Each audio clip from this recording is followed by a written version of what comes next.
Hi hello ನಮಸ್ಕಾರ, ನಾನು ನಿಮ್ಮ Sneha. Welcome back to my YouTube channel the tasty stops. ನಾವಿವತ್ತು ಬೆಂಗಳೂರು ಮೆಜೆಸ್ಟಿಕ್ ಇಂದ ಚಿಕ್ಕಬಳ್ಳಾಪುರನಲ್ಲಿರೋ ಈಶಾ ಫೌಂಡೇಶನ್ಗೆ ಹೋಗ್ತಾ ಇದ್ದೀವಿ. ಬೆಂಗಳೂರಿಂದ ಈಶಾ ಫೌಂಡೇಶನ್ಗೆ ಯಾವುದೇ ಡೈರೆಕ್ಟ್ ಬಸ್ ಇಲ್ಲ, ಸೊ ನಾವು ಮೆಜೆಸ್ಟಿಕ್ಕಿಂದ ಚಿಕ್ಕಬಳ್ಳಾಪುರ್ಗೆ ಬಸ್ನಲ್ಲಿ ಹೋದ್ವಿ. ಮೆಜೆಸ್ಟಿಕ್ಕಿಂದ ಚಿಕ್ಕಬಳ್ಳಾಪುರ್ಗೆ ಒಬ್ಬರಿಗೆ ಟಿಕೆಟ್ ಬಂದು 72 ರೂಪಾಯಿ.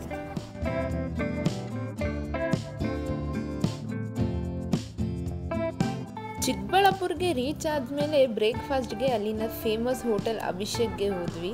ಇಲ್ಲಿ UPIನ ಎಕ್ಸೆಪ್ಟ್ ಮಾಡಲ್ಲ, ಬರೀ ಕ್ಯಾಶ್ ಪೇಮೆಂಟ್ಸ್ ಅಂತ ಡೋರ್ ಮೇಲೇ ಹಾಕಿದ್ದಾರೆ. ತುಂಬ ಹಳೆ ಹೋಟೆಲ್ ಆದರೂ ಫುಡ್ ಅಂತೂ ಚೆನ್ನಾಗಿತ್ತು.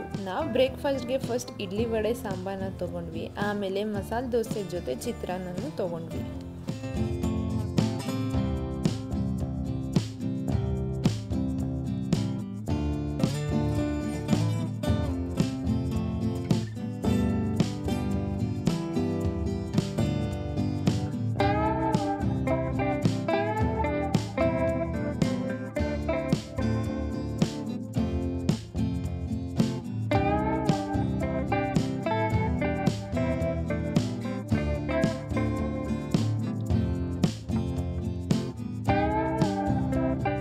ಬ್ರೇಕ್ಫಾಸ್ಟ್ ಎಲ್ಲ ಆದಮೇಲೆ ಬಸ್ ಸ್ಟ್ಯಾಂಡ್ಗೆ ಹೋದ್ವಿ. ಇಲ್ಲಿಂದ ಈಶಾ ಫೌಂಡೇಶನ್ಗೆ ಹೋಗೋಕ್ಕೆ ಬಸ್ ಆಟೋನೂ ಸಿಗುತ್ತೆ. ನಾವು ಬಸ್ನಲ್ಲಿ ಹೋದ್ವಿ. ಒಂದು ಟಿಕೆಟ್ ಬಂದು 30 ರೂಪಾಯಿ.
ದರ್ಶನನ ಮುಗಿಸ್ಕೊಂಡು ಸ್ವಲ್ಪ ಹೊತ್ತು ಟೈಮ್ನ ಸ್ಪೆಂಡ್ ಮಾಡಿ ಅಲ್ಲಿನ ಈಶಾ ಲೈಫ್ ಹೋಟೆಲ್ನಲ್ಲಿ ಜ್ಯೂಸ್ನ ಕುಡಿದ್ವಿ.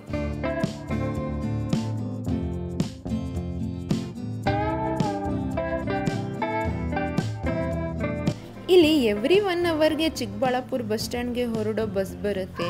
ನಾವು ಆ ಬಸ್ನಲ್ಲಿ ಹತ್ತಿ ಚಿಕ್ಕಬಳ್ಳಾಪುರ್ಗೆ ಹೋಗಿ ಅಲ್ಲಿಂದ ಬೆಂಗಳೂರಿಗೆ ಬಂದ್ವಿ. ಈ ವಿಡಿಯೋ ನಿಮಗೆ ಇಷ್ಟವಾಗಿದ್ರೆ ಲೈಕ್ ಮತ್ತು ಕಮೆಂಟ್ ಮಾಡಿ, ಹಾಗೆ ನಿಮ್ಮ ಫ್ರೆಂಡ್ಸ್ ಆ್ಯಂಡ್ ಫ್ಯಾಮಿಲಿ ಜೊತೆ ಶೇರ್ ಮಾಡಿ. ಟೇಸ್ಟಿ ಸ್ಟಾಪ್ಸ್ನ ಸಬ್ಸ್ಕ್ರೈಬ್ ಮಾಡಿ.